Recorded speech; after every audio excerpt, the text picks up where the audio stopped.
તો જય માતા મિત્રો, તો આજે અમે જઈ રહ્યા છીએ દ્વારકા 7 તારીખની રાત્રે। તો જય દ્વારકાધીશ બધાને, અને ભગવાન માતાજી બધાની મનોકામના પૂરી કરે એવી પ્રાર્થના। તો અમે અમારા ભાઈઓ સાથે જઈ રહ્યા છીએ અને અમે 15 થી 16 જણા છીએ મિત્રો। તો ચાલો અમે તમને દર્શન કરાવીશું અને પૂરા રસ્તાનો પણ વિડીયો બતાવીશું, તો બનાવી રહેજો અમારી સાથે। તો મિત્રો હવે અમે નીકળી ગયા છીએ। ડ્રાઇવિંગ મુકેશભાઈ કરે છે, સુરભાઈ બેઠા છે। તો જય દ્વારકાધીશ સુરભાઈ। જય દ્વારકાધીશ જય દ્વારકાધીશ। જય દ્વારકાધીશ।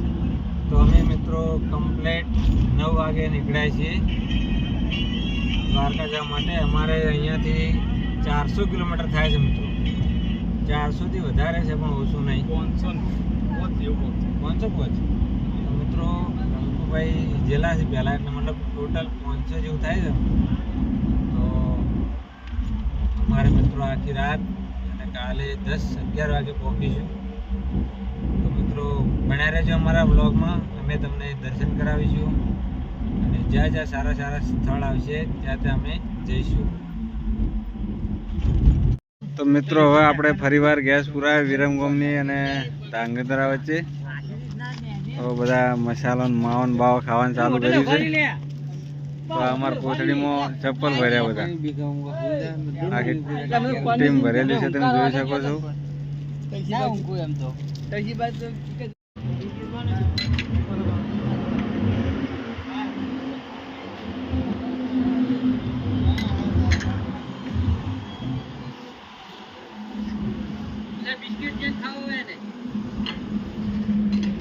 ખાઈ રહ્યા પછી ગયા લો મિત્રો।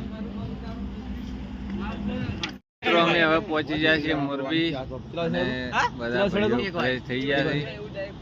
હવે 100 વાગે ચા પીશું, હજુ 3-4 કલાક જેવું લાગશે। તો ભગતે ઊંઘ આવી હતી પણ હું ભગતને ઉઠાડ્યા છે। ભગત કેટલા પહોંચ્યા?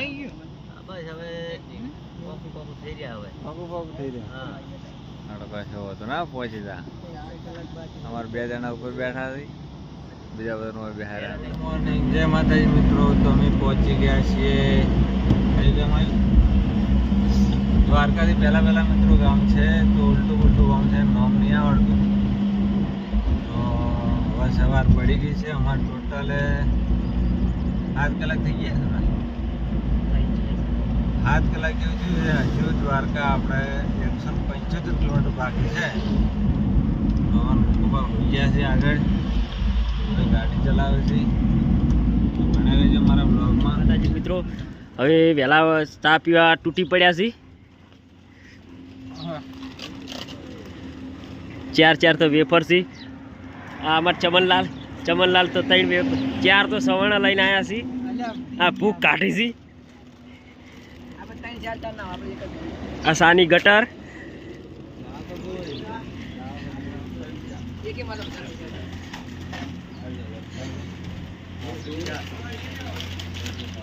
ભૂખ કાઢે છે। આ ભગત ચોથી દોરના વળ્યા છે।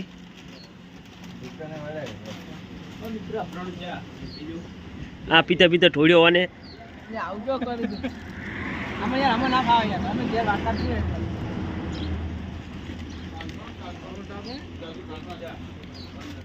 તો મિત્રો હવે અમે આવી ગયા છીએ દ્વારકા।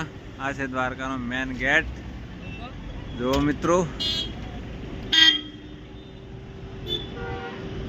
અહીંયાથી બહુ ભીડ છે ગાડીઓની, તમે જોઈ શકો છો મિત્રો। પાછળ પણ જો પૂરેપૂરી ભીડ છે। હવે નેતા અવતારો લે। તો મિત્રો અમે દ્વારકા આવી ગયા છીએ અને હવે અંદર જઈએ છીએ દર્શન કરવા માટે। તો અમારા એક અડધી ટીમ આગળ છે ને અડધી હવે જઈ રહી છે।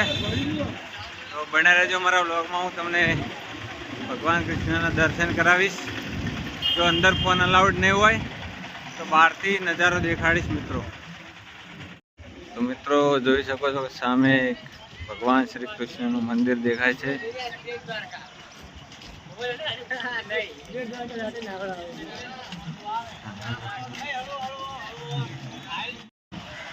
તો મિત્રો હવે આપણે થોડા આગળ આવી ગયા છીએ. સામે જો ભગવાન શ્રી કૃષ્ણનું મંદિર દેખાય છે. અહીંયાથી બહુ સુંદર નજારો છે. ઠંડી હવા પણ આવી રહી છે મિત્રો. જુઓ તમે.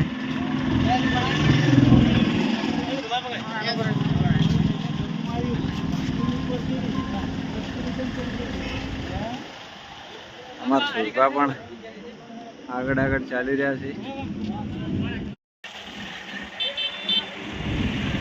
તો મિત્રો તમે જોઈ શકો છો કે અમે આવી ગયા છે અને સામે ભગવાન શ્રી કૃષ્ણનું મંદિર પણ દેખાય છે અને સામે ગોમતી ઘાટ એ પણ દેખાય છે. તો અમે ત્યાં જઈશું.